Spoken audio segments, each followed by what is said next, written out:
بسم اللہ الرحمن الرحیم۔ دا جرنی چینل کے ناظرین، آپ کے مائنڈ میں یہ کویسچن ضرور آیا ہوگا کہ ہم یہاں بیٹھے لاکھوں میل دور شخص سے انٹرنیٹ پر کس طرح بات کر لیتے ہیں،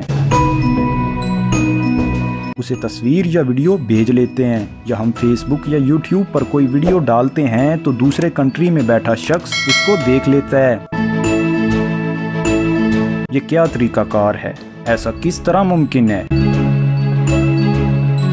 آج کی ویڈیو میں ہم جانیں گے یہ کس طرح ممکن ہے۔ ناظرین، انٹرنیٹ سے ہماری یہ بات چیت دنیا کے سمندروں میں بچھائی گئی ہزاروں میل طویل کیبل کے ذریعے ممکن ہے۔ تو آج کی ویڈیو میں ہم جانیں گے یہ کس طرح ممکن ہے۔ تو ویڈیو بہت انفارمیٹیو ہونے والی ہے، تو لاسٹ تک ضرور دیکھیے گا۔ یہ نظر انداز کرنا آسان ہے کہ انٹرنیٹ تک ہماری رسائی دنیا کے سمندروں میں بچھائی گئی ہزاروں میل طویل کیبل پر منحصر ہے۔ وہ انٹرنیٹ کے لیے پلمبنگ فراہم کرتی ہے اور 98% انٹرنیٹ ٹریفک انہی کے ذریعے چلتی ہے۔ کچھ کیبل ہمسایہ ممالک کو جوڑتی ہے، جیسے آئرلینڈ اور برطانیہ کے درمیان 131 کلومیٹر طویل کیبل ہے۔ انٹرنیٹ کی کیبل کے اندر باریک تاریں ہوتی ہیں اور یہ آپٹیکل ریشوں کی طرح ہوتی ہیں، جن میں اعداد و شمار روشنی کی طرح سفر کرتے ہیں، ایسے جیسے بالوں میں تناؤ پیدا ہوتا ہے۔ ہر کیبل میں ان بہت سی باریک تاروں یا ریشوں کو محفوظ رکھنے کے لیے حفاظتی کوٹنگ کی مزید پرتیں رکھی جاتی ہیں۔ سب کام نامی بین الاقوامی کمپنی کے ڈائریکٹر ڈینیل سوسا کے مطابق ایک مسئلہ یہ ہے کہ پورے کیبل سسٹم کو ایک مکمل نظام کی حیثیت سے تیار کرنے اور ان کا تجربہ کرنے کی ضرورت ہے۔ ایک اور بین الاقوامی کمپنی اورنج میرین کے سربراہ کا کہنا ہے کہ بحری جہازوں پر لادنے سے پہلے کیبل کا ساحل پر تجربہ کیا جاتا ہے، جس میں تقریباً 2 ہفتے بھی لگ سکتے ہیں۔ کمپنی زیر سمندر کیبل یا تاریں ڈالنے والے 6 جہاز چلاتی ہے، جس میں ایک جہاز رینی ڈسکارٹس 6000 کلومیٹر کیبل بچھانے کی صلاحیت رکھتا ہے۔ ایک وقت ایسا تھا جب ٹیلی کام کمپنیاں اس طرح کے پیچیدہ اور مہنگے منصوبوں کی حمایتی نہیں ہوا کرتی تھی، لیکن اب ٹیکنالوجی کی بڑی بڑی بین الاقوامی کمپنیوں نے زیر سمندر تاریں ڈالنے پر بھاری سرمایہ کاری کرنا شروع کر دی ہے۔ ٹیلی جیوگرافی نامی ادارے کا اندازہ ہے کہ مواد فراہم کرنے والے ادارے جیسا کہ گوگل، فیس بک، ایمیزون اور مائکروسافٹ نے گزشتہ 5 برسوں میں کیبل بچھانے کے کام پر $1.5 ارب خرچ کیے ہیں۔ ایلن مولڈین کا کہنا ہے کہ اس کی بڑی سادہ سی وجہ یہ ہے کہ انہیں زیادہ بینڈ وڈتھ کی مانگ کا سامنا ہے۔ گوگل خاص طور پر اس کام میں سرمایہ کاری کر رہا ہے۔ چلی اور امریکہ کو ملانے والی کیبل کا نام کوری ہے، جبکہ سب کام نامی کمپنی کی شراکت میں ڈالی گئی 2 نٹ کیبل امریکہ اور فرانس کو اورنج پر جوڑتی ہے، جو کیبل لینڈنگ سٹیشن ہے اور یہ فرانس کے شہر سینٹ ہیلری دی ریز میں قائم ہے۔ اس نوعیت کے 2 اور سٹیشن جلد مکمل کر لیے جائیں گے۔ دا ایکنو کیبل پرتگال سے افریقہ اور جنوبی افریقہ کے مغرب ساحل تک جاتی ہے۔ اس کے علاوہ گریس ہوپر کیبل امریکہ، برطانیہ اور اسپین کو ملاتی ہے۔ انٹرنیٹ کی سہولت جس کے ہم عادی ہو چکے ہیں، اس کی دستیابی اور اس تک رسائی کو یقینی بنانے اور اس کو مزید بہتر کرنا 2 ایسی بڑی وجوہات ہیں جو اس سرمایہ کاری کا باعث ہیں۔ لیکن یہ سرمایہ کاری گوگل کلاؤڈ کمپیوٹنگ سروس میں بھی کی جا رہی ہے، جس پر بڑی بڑی ٹیکنالوجی کمپنیوں میں شدید مقابلہ ہے۔ اسی مسابقت یا کشمکش نے کلاؤڈ وار کی اصطلاح کو جنم دیا ہے، جو ایک دوسرے پر سبقت لے جانے کی جنگ ہے۔ کلاؤڈ کمپیوٹنگ ایک بڑا کاروبار بن گیا ہے، کیونکہ بڑی بڑی کمپنیوں نے اپنی کمپیوٹنگ اور ڈیجیٹل ذخائر کی ضرورت کو پورا کرنے کے لیے ایمیزون، AWS اور مائکروسافٹ کے ظرف کا استعمال شروع کر دیا ہے۔ ناظرین، اب سوال یہ پیدا ہوتا ہے کہ گوگل جیسی بڑی کمپنیوں کے ہاتھوں میں تمام ڈیجیٹل کنیکشن کے ہونے میں کوئی حرج ہے؟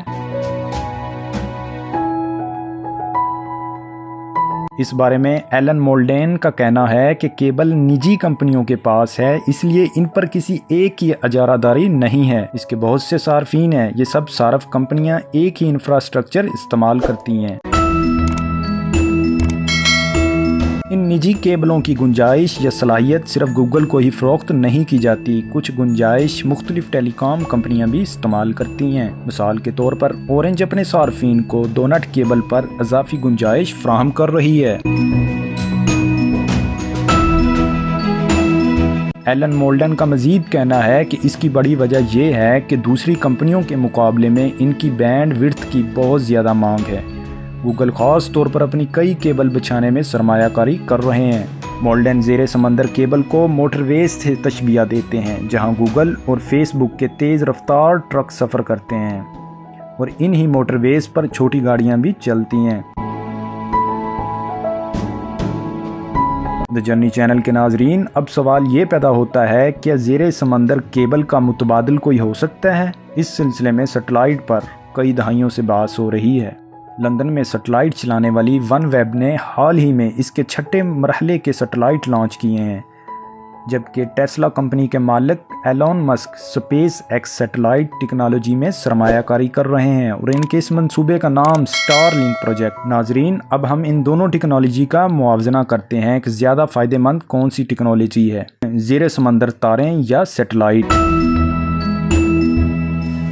دور دراز علاقوں میں انٹرنیٹ کی رسائی کے لیے سیٹلائٹ سب سے مؤثر ذریعہ ہے، کیونکہ ان علاقوں میں انٹرنیٹ کیبل کے ذریعے فراہم کرنا بہت مہنگا ثابت ہوتا ہے، لیکن کیبل زیادہ ڈیٹا کی ترسیل کے لیے سب سے موزوں ہے۔